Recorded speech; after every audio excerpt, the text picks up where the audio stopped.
to my heart's song. Listen to my soul's song. Listen to my heart's song. In secret in my soul, I will gather blossoms for you, dipping them in devotion. I will lay them at thy feet. The voice of God calls us to awake in Him. How will He find us when He comes? Awake and ready. And when He asks us to dedicate ourselves ever more perfectly to Him, how will He find us? Awake and ready. Divine Mother, Divine Mother, Heavenly Father, Heavenly Father, friend, beloved God, friend, beloved God, great masters of self-realization, great masters of self-realization, Jesus Christ, Jesus Christ, Babaji Krishna, Babaji Krishna, Lahiri Mahashaya, Lahiri Mahashaya, Swami Shri Yukteswar, Swami Shri Yukteswar, Paramahansa Yogananda, Paramahansa Yogananda, saints of all religions, saints of all religions, we humbly invoke Thy presence. we humbly invoke Thy presence. Bless us, Bless us with receptivity, with receptivity, deepening attunement, deepening attunement, and devotion. and devotion. We are Your children. We are Your children. Give us the strength and courage Give us the strength and to courage follow Your great example to follow Your great and example share in this world. and share in this world. Om. Peace. Peace. Amen. Amen. Door of my heart, open wide I keep for Thee. Door of my heart, open wide I keep for Thee. Wilt Thou come? Wilt Thou come? Just for once come to me. Wilt Thou come? Wilt Thou come? Just for once come to me. Will my days fly away without seeing Thee, my Lord? Will my days fly away without seeing Thee, my Lord? Night and day, I look for Thee night and day. Night and day, I look for Thee night and day. Door of my heart, open wide I keep for Thee. Door of my heart, open wide I keep for Thee. Wilt Thou come? Wilt Thou come? Just for once come to me. Wilt Thou come? Wilt Thou come? Just for once come to me. Will my days fly away without seeing Thee, my Lord? Will my days fly away without seeing Thee, my Lord? Night and day, I look for Thee night and day. Night and day, I look for Thee night and day. Night and day, I look for Thee night and day. Continue to meditate while you listen to these words for our affirmation for this week on patience. Patience, it has been well said, is the shortest path to God. To attune the heart to the rhythms of eternity, one must first adjust himself to life's longer rhythms. He should not allow his mind to become absorbed in concentration on the little ripples at the surface of the sea. Patience means also adjusting to whatever is in life, rather than wishing it were something else. Patience is a prerequisite for every type of success, for it is when we work with things as they are that we can change them to whatever we might like them to be. Now let's affirm together first in a strong voice out loud. I am neither the ripples at the surface of the sea, I am neither the ripples at the surface of the sea, nor yet the crashing waves. nor yet the crashing waves. I am the vast ocean deeps, I am the vast ocean deeps, unaffected by mighty surface storms, unaffected by mighty surface storms, untouched by any superficial change. untouched by any superficial change. And now in a regular speaking voice, all the while having deep attention at the point between the eyebrows. I am neither the ripples at the surface of the sea, I am neither the ripples at the surface of the sea, nor yet the crashing waves. nor yet the crashing waves. I am the vast ocean deeps, I am the vast ocean deeps, unaffected by mighty surface storms, unaffected by mighty surface storms, untouched by any superficial change. untouched by any superficial change. And now in a whisper with even deeper focus, I am neither the ripples at the surface of the sea, I am neither the ripples at the surface of the sea, nor yet the crashing waves. nor yet the crashing waves. I am the vast ocean deeps, I am the vast ocean deeps, unaffected by mighty surface storms, unaffected by mighty surface storms, untouched by any superficial change. untouched by any superficial change. And now silently, mentally broadcasting the affirmation, I am neither the ripples at the surface of the sea, nor yet the crashing waves. I am the vast ocean deeps, unaffected by mighty surface storms, untouched by any superficial change. And pray silently with me. Long have I called thee, Lord, but thou hast not answered me. Ah, but for what long eons did thou endure my fickleness? In this life, Lord, and if need be through eternity, I will keep calling thee. Om. Peace. Amen.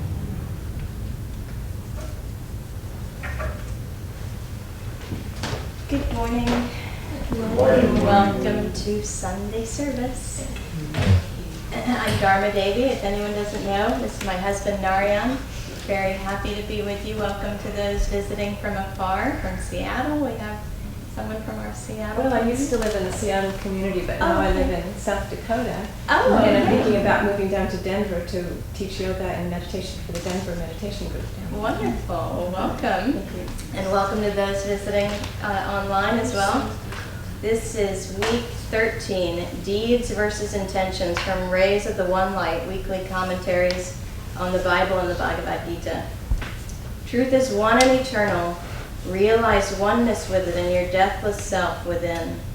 The following commentary is based on the teachings of Paramhansa Yogananda. Jesus Christ emphasized repeatedly the spirit, not the letter, of the law. In chapter 5 of the Gospel of St. Matthew, he speaks of the sin of killing and of the legal punishment attendant on that sin, but says that more important than the act is the desire to kill or to do harm. He shows that the sin of harmful desire goes beyond merely wanting to kill. My message to you, he said, is this: whoever is angry with his brother without cause already stands condemned. Whoever contemptuously calls his brother a fool shall answer for it to the Supreme Council, and whoever calls his brother an outcast of God shall be in danger of hellfire. Brother here means any other human being For all of us in the highest sense are brothers and sisters, children of our one Father, Mother God. The true self of one is the self of all. To hurt another is, even if one doesn't realize it, to hurt oneself. Swami Kriyananda in the Path recalls an episode in which the master, Paramhansa Yogananda, revealed his sense of identity even with the plants. One day, Kriyananda wrote, we were moving a delicate but rather heavy tropical plant into position on the hillside. Our handling evidently was too rough, for the master cried out, "Be careful what you are doing. Can't you feel? It's alive." To wish death to anyone, to wish even harm to another creature, is to deny in oneself the reality of that divine life of which all of us are manifestations. It is, in short, to deny the eternal truth proclaimed by the Bhagavad Gita in the 2nd chapter. This self is never born, nor does it perish. Once existing, it cannot ever cease to be. It is birthless, eternal, changeless, ever itself. It is not slain when the body is slain. Thus, through Holy Scripture, God has spoken to mankind.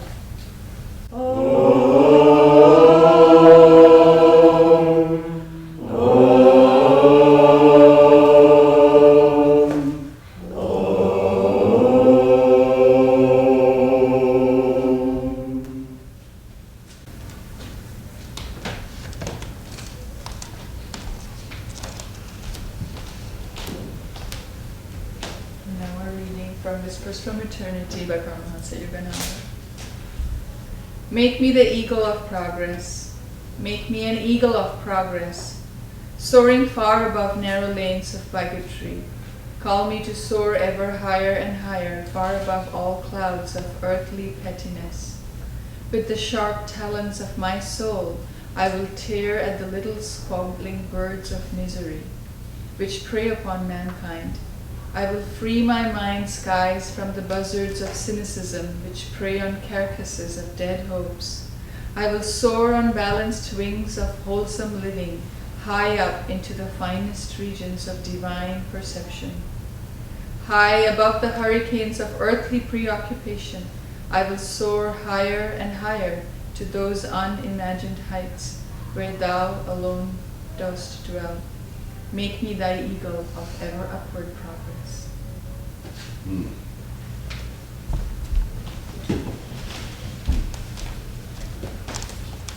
Thank you, Padma. And I want to welcome you all this morning as well. I was thinking, Divine Mother has a great sense of humor. And every time we go through sort of a story that's uncomfortable or embarrassing for us, there's still somewhere in the back of our mind, while we're going through it, we think, oh, I've got a good story. I can't wait to share this with my friends. Actually, this one happened a few years ago. Some of you were there. We used to have an ashram house on Highland Avenue over in West Hollywood. And it happened to be Shiva Ratri when we were giving a Sunday service. And I had the Whispers from Eternity, the book Padma just read from, and I went up to the altar and prostrate and offer ourselves before the service started. And I put the book down, and I don't know what happened, but then I turned around, the book was partly on fire on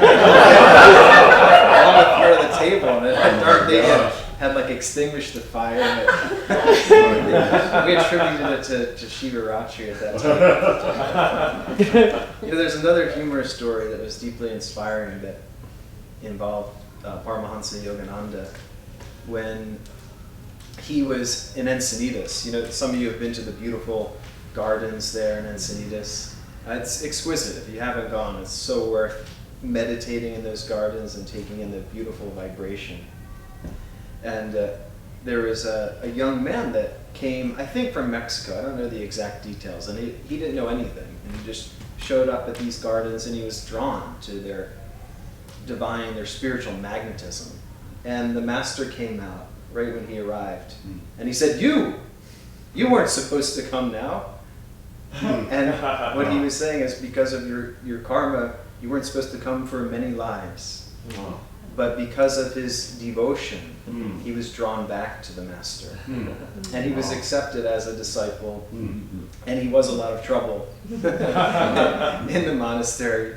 And there was another story related to him that Yogananda ji went to 29 Palms out in the high desert, where Swamiji was with him writing the Bhagavad Gita. And Yogananda said, don't tell him, this one young disciple, don't tell him where I'm at, I must not be disturbed. My word. And no one told him, so no one knew where Yogananda was, especially this young monk. And then all of a sudden, a few days later, he showed up in his car. And the other brother disciple, I think it was brother Bhaktananda, I forget, greeted him and said, what are you doing here? He said, I must see the master. He said, how did you know the master is here? He said, I just got in my car and I asked God to guide me to the master. And there he showed up. And again, it was his devotion. This is the heart of this message today, is that deeds versus intention, the spirit of the law versus the letter of the law. The real law is love, and love is the law.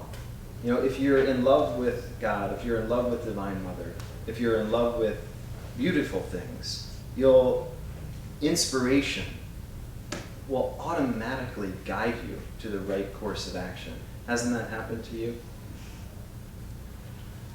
There's another fun story of, I think it was Jerry Torgerson, who was another direct disciple of Yogananda. He was, again, this was out at the desert there, and Jerry had really wanted to put on a concrete roof for Master on the desert property he had there. And Master said, no, you don't need the concrete roof. And he insisted, we need the concrete roof. So he said, I know what I'm doing. And he tore everything out and he tarred the roof and then he put nails in. And there were nails coming through, the ceiling. And it was like, it's the desert, so it's not a big deal. But Master said, you must hurry up with this job. And Jerry's like, no, it's okay, I got it, don't worry about it. And then a storm came, and the place was like a siege, and there was rain coming, they had pots and pans everywhere. But what Yogananda said was that Divine Mother didn't want his work to be interrupted. So the only 2 rooms where water did not drip was his dictation room, where he used to dictate lessons and writings to his secretary, and his bedroom. The rest of the house was had water coming everywhere. And then he said 1 drop fell in the dictation room, and then he was lying on his bed, and he was bare-chested, and he said 1 drop fell and hit his belly. And he said that was Divine Mother playing with him.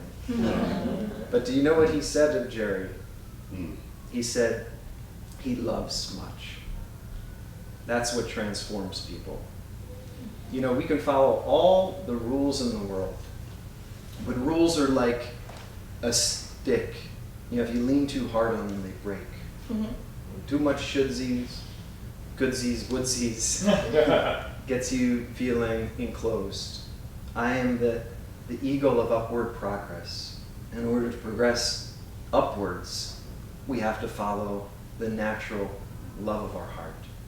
So I wanted to explore this topic of how do we fall in love? How do we fall in love with Divine Mother? And it's cultivating this divine relationship. I wanted to share with you, can I have the master book? This new book, How to Awaken Your True Potential by Paramahansa Yogananda. I haven't read it all myself, but the parts I have are fantastic. I wanted to share with you this one short section. Resurrect your soul from the dream of frailties. Resurrect your soul in eternal wisdom. What is the method? Relaxation, self-control, right diet, right fortitude, an undaunted attitude of mind. Do not acknowledge defeat. To acknowledge defeat brings greater defeat. You have unlimited power. You must cultivate that power. Meditation is the way to resurrect your soul from the bondage of the body and all your trials. Meditate at the feet of the infinite. Learn to saturate yourself with God. Your trials may be great, but your greatest enemy is yourself. You are immortal. Your trials are mortal. They are changeable, but you are unchangeable. You can unleash the eternal powers and shatter your trials. I love that. And unleash your immortal power, shatter your trials. There was a movie maybe 5 or 6 years ago when Swami was here in 2012. And some of you remember the Titans of Yoga.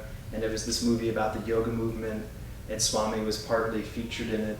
But throughout the movie, and it was an uplifting movie about the yoga movement. But there were certain people throughout the movie that were talking about how I love myself, and I love myself, I love this. And there was a question and answer at the end with the people in the movie, and Swami was part of it. And he just said, I don't know about all this loving yourself. He said, love the self, because that is your true self. And that's the self that Yogananda is talking about. When we talk about self-realization, it's falling in love with Divine Mother, who is in us. And the way to, when you go out, the way to fall in love with someone is you have to go out on a date first. You have to spend some time. Then maybe you start going steady. And then, maybe you move in together. And then eventually you get married. So why not cultivate that kind of relationship with Divine Mother and take time to be with her? Like Yogananda said, that you can be so busy that you have no time left for bliss. Take that time, like he's saying, to saturate yourself, to sit at the feet, like that chant Ram was singing right before service, at thy feet. Listen to my soul song. Listen to my heart song. In secret, in my soul, I will gather blossoms for thee. Dipping them in devotion, I will lay them at thy feet. Remember, the feet of the infinite is here, at the point between the eyebrows. It's taking all of your gathered focus, feeling, intelligence, everything. The law is love. Love is the law. Right? That is what Christ said when he was asked, what is the highest law? To love the Lord with all your heart, mind, soul, and strength. And to love your neighbor as yourself. But the way to, how to do that and how to proceed is this inner science. And it is one that if you, those of you who know about the stock market and things like that and making an investment, this is one of the best investments you can make. What is the return? Infinite return. What is the downside? Anyone who has received this return says it's absolutely worth everything that you put into it. No saint, like Swamiji used to say, no saint that has found God has ever said, oh my God, it was such a scam. Every saint is filled. They're surcharged. You can feel it, right? You could feel that in Swamiji's presence. You can feel that when you listen to Yogananda's voice. I just received an email yesterday. Sometimes we receive interesting emails, and this man said, Yogananda talks in his autobiography of a yogi about the state of samadhi, the state of oneness with God, and how his guru bestowed it upon him, and this and that. Do you know anyone that has achieved samadhi? And it's an understandable question from the intellect. And I think what he was really asking was, are these teachings real? Do you know anyone that is progressing? And I was honest, I said I haven't met anyone that I think has achieved perfect union. I think Swamiji left perfectly free. I do believe that. But the people that I know at Ananda that are seriously dedicating themselves, I see their progression towards God. And this is the value, the other way that we can progress. It's not just through our own effort. It's by placing ourselves in proximity to other positive magnets. And those people, because we're a mixed bag, right? That's why you want to place yourself by people that draw out the positive in you, that are encouraging, that see the highest in you. Not from a sense of ego, but from the sense of seeing your higher self. This is so incredibly important. So how do you know then that you're progressing on the path? I wanted to share something. This is from the Art and Science of Raja Yoga. We actually have another Raja Yoga course starting the following Saturday, the 23rd. And this is the very last part, called the Yogic Scheme of Life. And Swamiji is talking about this question about signs of spiritual progress. He says, above all, never compare yourself with another, lest you fall into either discouragement or pride. Don't even dwell too much on the signs as I have described them here. I have but scratched the surface. God, who is infinite, can come to the soul in an infinity of ways, as exquisite smells, as 1,000 sweet tastes crushed into one, as divine instruction, as the purest divine merriment, as the tenderest imaginable forgiveness. Each soul's relationship with the infinite is unique. Compare yourself not with others, but only with your own self. Do you love God more now than you used to? Are you developing even-mindedness? Are you more inwardly contented and joyful, or at least happy? Are you renouncing self-will? Do you want to serve and please only God? If your answers to these questions is yes, and if you can add to your answer the wish to grow daily in these sublime virtues, know that God and Guru must be well pleased with you. Offer yourselves into their arms. They will bear you surely and swiftly to the divine shores. It's the lovely paradigm shift that this is what it's about. It's someone had called that I spoke with the other day and was telling me about past lives and this and that and the other, and and he said, well, what do you think? Could you have been such and such a person? I said, I don't know. It doesn't really, like when someone asked Yogananda, were you Jesus Christ? And he said, what difference would it make? It doesn't matter who we were.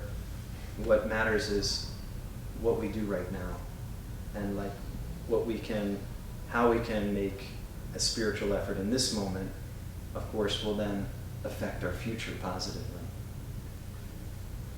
So let's make the investment together, putting all of our chips, as much as you can, comfortably up to a point of offering yourself. And whatever that might be for you at this time, it might be beginning meditation practice or going deeper in your practice. It may be taking some creative service and some way of integrating your spirituality into your daily life more fully. And then, just like Yogananda said in that beautiful poem, God, God, God, every part of our life will begin to sing with that divine spirit, where he said, in waking, dreaming, working, sleeping, chanting, divinely loving, my soul will constantly hum, unheard by any, God, God, God.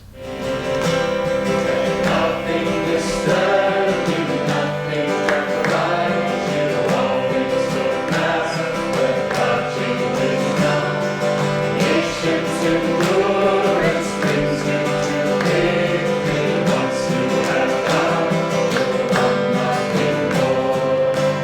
God alone, God alone, God alone is all we ever need. God alone.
nature